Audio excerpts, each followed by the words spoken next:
Nous sommes à proximité de Bois Commun, à 40 minutes au nord-est d'Orléans. Notre hôte, Patrick Mazure, est le propriétaire et jardinier du parc de la Javalière.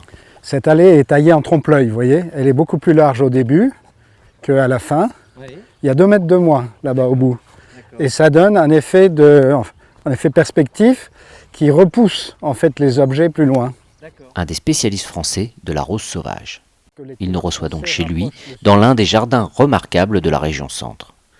20 ans d'aventure pour la création de cet espace, une visite en 2 temps qui commence par l'étang devant la maison où la famille Mazure, aidée de ses 2 jardiniers, invente au quotidien une balade végétale hors du commun. L'étang, c'est très important pour plusieurs choses. D'une part, comme vous le voyez, c'est un grand vide, donc ça permet d'avoir de l'espace. C'est un lieu de vie extraordinaire parce que vous avez des tas d'animaux qui viennent à l'étang. Des hérons, des canards colverts, des poules d'eau, des animaux qui viennent s'abreuver. Regardez, il y a un bébé poule d'eau là, vous le voyez? On le voit là, dans les roseaux. Il était là juste en dessous, là elle ne bouge plus maintenant. Il y a une petite tache noire dans le roseau. Regardez comme c'est joli ça. Comme cette branche est absolument ravissante. Alors là, il y a une histoire intéressante, c'est que ce rosier a été décrit avant qu'on ne le connaisse. Parce qu'un botaniste, qui s'appelle Farrer, avait trouvé dans des vieux documents chinois des représentations de ce rosier. On ne l'avait jamais vu, mais on savait qu'il existait en Chine. Et donc il en a fait la description, uniquement en regardant ces aquarelles chinoises. Et puis quelques années plus tard, on l'a trouvé.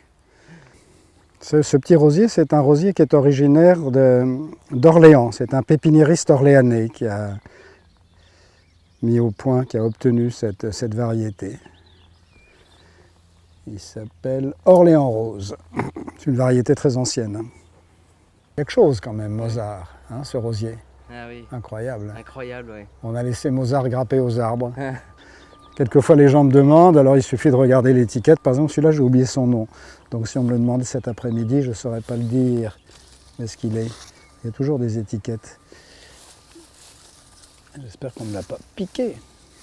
Parce qu'il arrive qu'on nous en prenne. Alors. Aimable ami, c'est charmant, hein? Ouais. Aimable ami. Bon.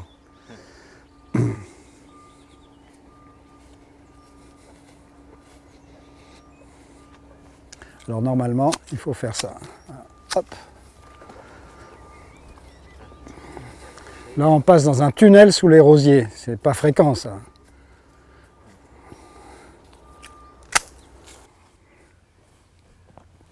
Voilà, on garde la végétation spontanée et on plante aussi des choses. Là, vous avez des marguerites qui poussent spontanément, puis ici, des lavandes que nous avons plantées, évidemment. En commençant à collectionner des arbres, je me suis rendu compte de l'intérêt des écorces. Les écorces sont un sujet tout à fait intéressant. En hiver, quand il n'y a plus rien, il y a les écorces. Et regardez par exemple comme celle-ci est belle. Cette écorce brun violacé, voyez. Et j'ai planté exprès derrière un rosier rose pâle qui la met bien en valeur. C'est magnifique, hein. Il y a certains jardiniers d'ailleurs qui, dans leur jardin, passent un petit coup de chiffon, vous voyez, pour lui donner du lustre. D'ailleurs, effectivement, elle est beaucoup plus luisante là maintenant. C'est un petit érable qui est vraiment très très joli. C'est le voyage, c'est la découverte de toutes sortes de choses, de matières, de couleurs. Les gens qui prennent une mine un peu comme ça chiffonnée, disent « mais quel travail !» Et je leur dis « mais attendez, le travail c'est pour nous, vous êtes là pour en profiter, ne pensez pas à notre travail, profitez du jardin. » Est-ce que ça doit forcément se composer comme une balade en fait, un jardin comme celui-ci? Vous avez mis le doigt sur le point auquel je suis très sensible effectivement, c'est que pour moi un jardin c'est une balade, c'est une invitation à aller faire une promenade avec sa femme, avec un ami, on va faire un tour de jardin. Ouais. Et j'apprécie beaucoup moins ces jardins où vous voyez tout, vous avez tout compris, tout est dit tout de suite. Ouais. Oui. Non, il faut découvrir. Ouais. Et donc c'est une succession de lieux intimes qui doivent bien s'enchaîner les uns dans les autres, sans artifice, hein, mais de façon assez efficace quand même. Disons que c'est un lieu qui se prête à toutes sortes de choses. Hein. Et cette intimité, effectivement, peut être mise à profit pour des aventures galantes. Ouais. Mais elle peut être aussi, le calme aussi du jardin est important, et il peut être mis à profit pour la méditation, effectivement, ou la simple contemplation. On peut être zen dans un jardin, c'est-à-dire essayer de se vider, de penser à rien. Voilà. Vous voyez là, c'est assez sympa d'avoir la maison en toile de fond. Il y a dans l'âme d'un jardin, il y a certainement, cette âme est renforcée par le fait que de temps en temps, le propriétaire sort le matin avant le petit déjeuner ou le soir avant d'aller se coucher, vous comprenez?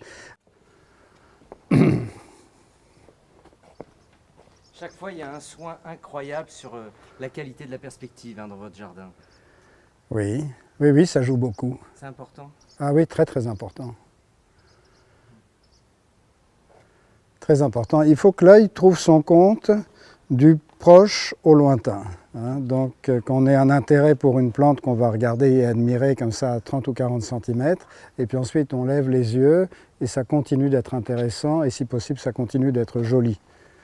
Là vous avez cette perspective sur une petite baigneuse, vous voyez, une statue qui a l'air d'hésiter avant de savoir si elle va plonger ou non dans le bassin. Alors vous voyez, on est complètement complémentaires. Christophe Simon, lui, fait toutes ces tailles régulières, extrêmement rigoureuses. Vous voyez, travaille avec une règle, un niveau, un fil à plomb.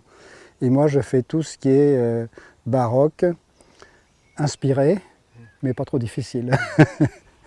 Voilà, vous voyez, donc ça, c'est impeccable. Moi, je serais incapable de faire ça, j'aurais pas la patience. Pas assez au début. Au début, je le faisais, oui. Mais maintenant...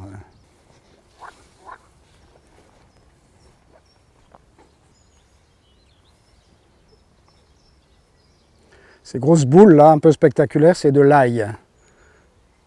C'est une variété horticole évidemment.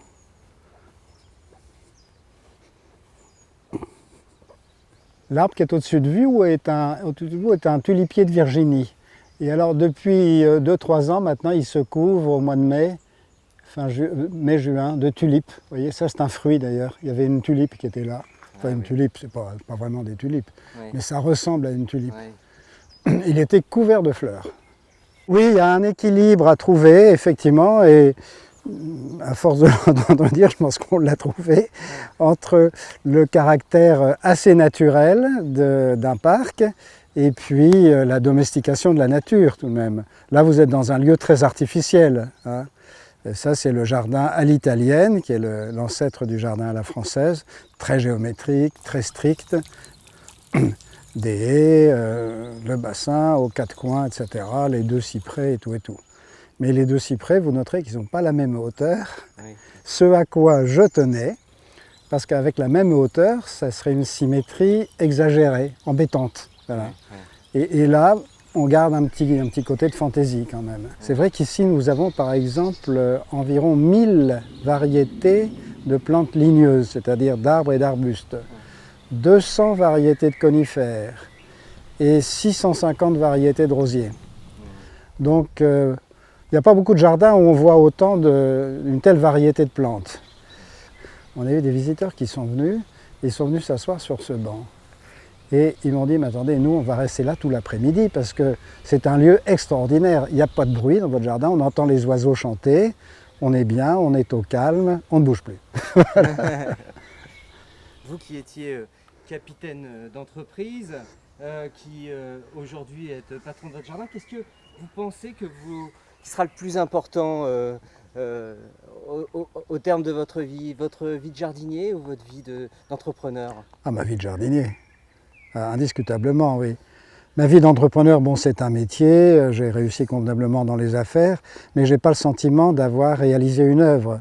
Lorsque j'ai arrêté de travailler, mon entreprise a été englobée dans un ensemble plus important. Qu'en reste-t-il? Je l'ignore un peu. Bon, je suis content en tant que chef d'entreprise d'avoir permis à une centaine de personnes de trouver une certaine sécurité d'emploi pendant une quinzaine d'années. Mais mon jardin, si par chance il pouvait rester ou demeurer, j'ai quand même l'impression que c'est une création. Un jardin, c'est pas loin d'être une œuvre d'art. Éphémère. Éphémère, comme nous tous.